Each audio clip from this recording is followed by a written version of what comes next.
নিয়ে রওনা করে মক্কা দখল করতে আসছেন। পথে মক্কা, কথা সত্য। আল্লাহু আকবার। সকালবেলা একজন পাঠালেন, আধা আধা ফজরের পর পুরা ক্লিয়ার দেখা যায় না, আবসা আবসা দেখা যায়। সুবহের সাদেকের সময় বেশ ভালো পরিষ্কারও হয় নাই। দূর থেকে দেখলেন সাহাবায়ে কেরাম মেসওয়াক করতেছিলেন। কি মেসওয়াক করতেছিলেন? আর এদিকে কেউ বাথরুমের সিরিয়াল, বড় বড় লাইন বাথরুম বানাইতে বলছে কম, অল্প কয়েকটা বাথরুম বানাইছে। এক একটা বাথরুমের সিরিয়াল কয়েকশো হাজার, শত শত হাজার হাজার সিরিয়াল বাথরুমে। আল্লাহু আকবার বলেন। এত সিরিয়াল। পরবর্তীতে গোয়েন্দা প্রধান যিনি দেখলেন, গত রাত্রে রিপোর্ট তো দেখতেছি 100-100 বাথরুমের বাইরে যদি এই সিরিয়াল হয়, জানি ভিতরে কত লক্ষ লক্ষ সৈন্য। সকালবেলা তো সবার বাথরুমের প্রয়োজন। আর আরেকজনকে পাঠালেন বিকেল বেলা।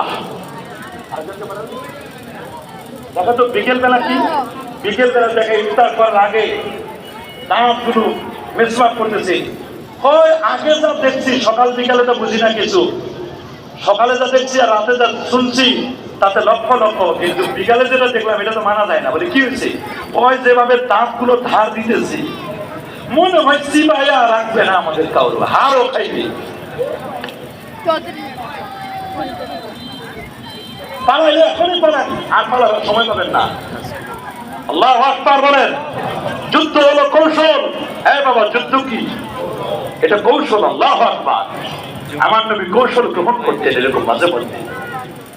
কৌশল করে রাসূল কারীম সাল্লাল্লাহু আলাইহি ওয়াসাল্লাম এই কথা যখন সবাই জানলো, আবু সুফিয়ান বলছে, আমি পালাবো কোথায়?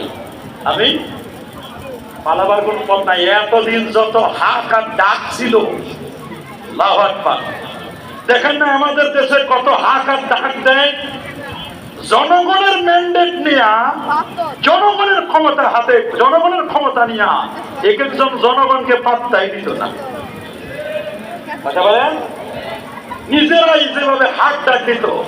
শেষ পর্যন্ত আবু সুফিয়ান তিনি বলেন, পালাবেন কোথায়? পালানোর জন্য কোনো পথ খুঁজে না পেয়ে তিনি বলছেন, কাছাকাছি রাষ্ট্র ভারত সাগর, আরব সাগরের, ভারত সাগর তো কাছাকাছি, মানে আরব সাগরের নৌকায় উঠে যাবেন ভারতে। যখন নৌকায় উঠছে, এদিকে আল্লাহর নবী যখন শুনছেন যে দেশের প্রধান বিদায়, দেশের প্রধান কি, তাহলে দেশ এখন মোটামুটি লাইনে চলে আসছে না? এখন আল্লাহর নবী এবার বিজয়ের জন্য বিজয়ের পতাকা উড়াচ্ছেন। হযরত ওমর রাদিয়াল্লাহু আনহু বলেন, হুজুর তাকবীরটা আমারে দিতে দেন তো। হযরত ওমর রাদিয়াল্লাহু আনহু এমন জোরে তাকবীর দিলেন, সব ঠক ঠক করে কাঁপতে লাগলো। আল্লাহু আকবার। যে যেখানে ছিল সব ভিতরে ইঁদুরের মতো ভিতরে ঢুকলো। এত হাত ডাক ছিল। মক্কা বিজয়ের সামনে আসলেন রাসূল কারীম সাল্লাল্লাহু আলাইহি ওয়াসাল্লাম।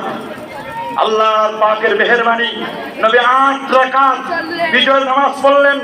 আল্লাহু আকবার। ইজা জাআ নাসরুল্লাহি ওয়াল ফাত ওয়া রাআইতান নাসা ইয়াদখুলুনা ফি দীনিল্লাহি আফওয়াজা ফাসাব্বিহ বিহামদি রাব্বিকা ওয়াস্তাগফির ইন্নাহু কানা তাওয়াবার রহিমা। তাওবা ইস্তিগফার করলেন, নামাজ পড়লেন, শুকরিয়া আদায় করলেন, কিন্তু কাবা শরীফের ভিতরে ঢোকা দরকার। নবীজি বলছেন, কাবার চাবি কার কাছে? চাবি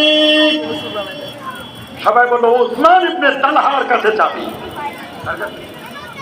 হযরত উসমান ইবনে তালহার কাছে চাবি। বলে আচ্ছা, চাবি নিয়ে আসো। চাবি আনবে কে? হযরত আলীউল মুরতাদা রাদিয়াল্লাহু তাআলা।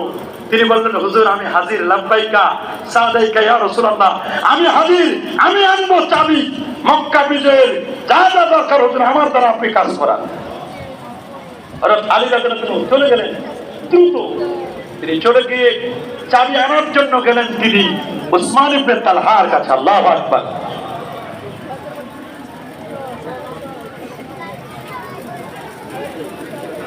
আলহামদুলিল্লাহ। আমাদের হুজুর যেহেতু চলে আসছেন, আমি আর কথা বাড়াবো না। আল্লাহ সুবহানাহু ওয়া তাআলা যতটুকু আমরা শুনেছি সেই অনুযায়ী আল্লাহ তাআলা আমাদের আমল করবার তৌফিক দান করুন। আমার অভ্যাস হলো কোনো আলেম আসলে আর আমি কথা বলি না, বসা রাখা এটা অভ্যাস, আমার অভ্যাস নয়। আল্লাহ সবাইকে কবুল করুন। আল্লাহ তাআলা হুজুরের ফায়দা এবং তাওয়াজ্জুহ আমাদেরকে নসিব করুন। ওয়া আখির দাওয়ানা আনিল হামদুলিল্লাহ।